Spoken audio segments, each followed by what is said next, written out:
Hello everyone, welcome back to another video, and today I'm playing Confined Isolation, and I'm going to tell you guys tips and tricks how to escape this place faster and better than your opponents. So starting with number 1, when we go to a 3-pathway, usually you have to figure out which of the paths you have to go through. So if you go around the line here from these two walls and you go in the middle, you look left and right, you can see that there's a wall here, might be a wall there, and this one's open. So to actually determine this, you want to take out your flashlight, obviously, and you just want to look left and right. And if you see the two bars and then gray, or if you don't, that means you need to go that way. Now these ones might be subject to change, but there's actually 3 types of these rooms, or maybe 4. There's one with the crate, there's a mannequin, there's a hole, and then there's also more crates. So this one right here has a crate with 2 other crates on top of it. So this one obviously would go right. Get to the mannequin room. The mannequin one is always to the right too. Alright, here's an example of the boxes. So when you see 3 boxes, 1 in the distance and 2 in the front, you want to go to the right. When there is a hole in the bottom right, you want to go to the left, the opposite of the hole. Alright, so this one might seem pretty obvious, but these wires attached to the shotguns, you just click them with the little reticle in the middle of your screen. Alright, as we entered the room of the sniff, I like to call it, there's left and right. So if you go to the door over here, as you can see, there's 1, 2, 3, 4 bars from the door. If you go up to the 4th bar and you hear a sniff, you want to come back immediately, or you can activate your shield if you have one. So let's try this side. So that side, I believe, is safe. Let me just try this side, just so we can test it. So 1, 2, 3, 4. So yeah, right there. And I died. Wow. Okay, so I guess you gotta be between the 4th and 5th bar. Now, when we go to a chainsaw one, it doesn't matter if there's 4 chainsaws or 5.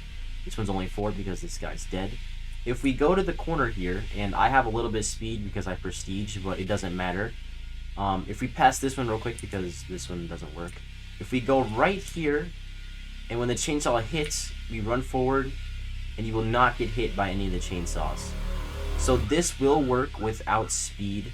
For example here, we go right here, wait for it to hit, and we go. As you can see, we have enough time to actually pass 3 of them at a time. Now for 4 of them, actually I think this is 5. This will also work. You hit the wall. This is not really optimal though, just because you have to, the last one hit me, so you can only go through 4 at a time. Alright, so coming out the gas, the acid gas. So before we go into the room, we want to wait for the countdown to at least reach 5 or 4. Just to make this more optimal, because I am in 3 health, and this will actually only decrease your health by 1 if you go by 5. So if you go in, you want to click all the buttons, and it'll tell you if it's wrong or right, and the ones that are wrong are the ones that don't light up. So after that, it should say 2, 1, they're all correct. So as you can see, I only lost 1 life there. That's the most optimal way to do it. Okay, so when we get to the sliding blocks that come out of the wall, these ones are pretty easy. So all you have to do is just go up to the wall and then hold W. And there you go. It's pretty simple. Then make sure to watch out for the middle thing. And for these ones, you just have to hold W too. Just make sure you don't fall off the edge. Now this can work with speed or without speed. Now, whenever you drop down the hole and you see a ton of mannequins around you, you want to locate the back wall here. So the back wall basically has 2 exits to go out, which would be the top left corner or the top right corner. So mainly, playing a lot, it's been the top left corner, which right now it is, but sometimes it's on the top right.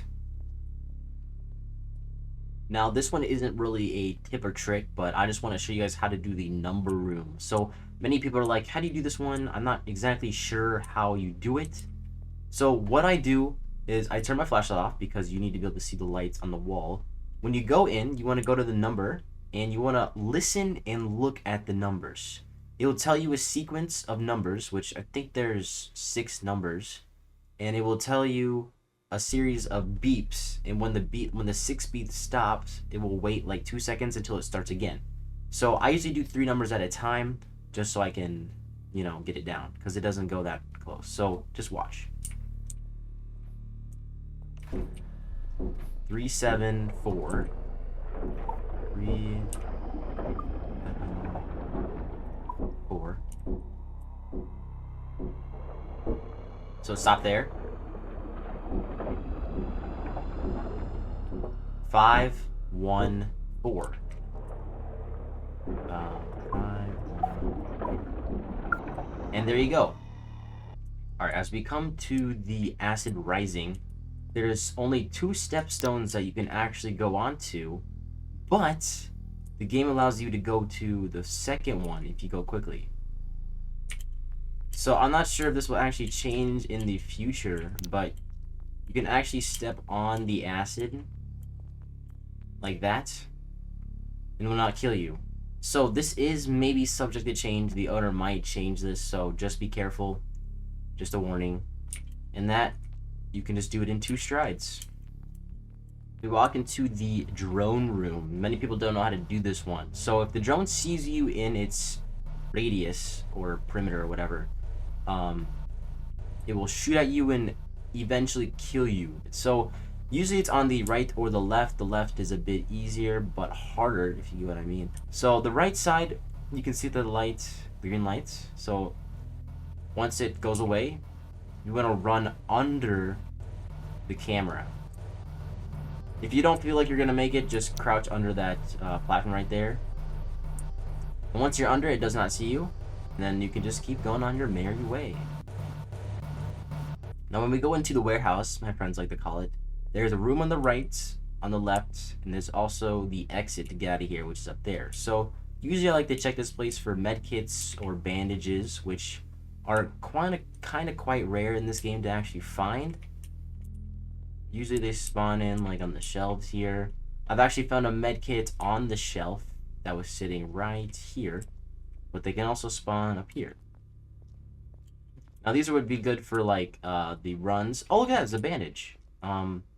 Looks like from Fortnite or something, but that's pretty cool. We got a little bandage. So usually there's a medkit or a bandage. I'm pretty sure the medkit full heals, and I'm not sure about the bandage, so I'll let you guys test that out yourselves.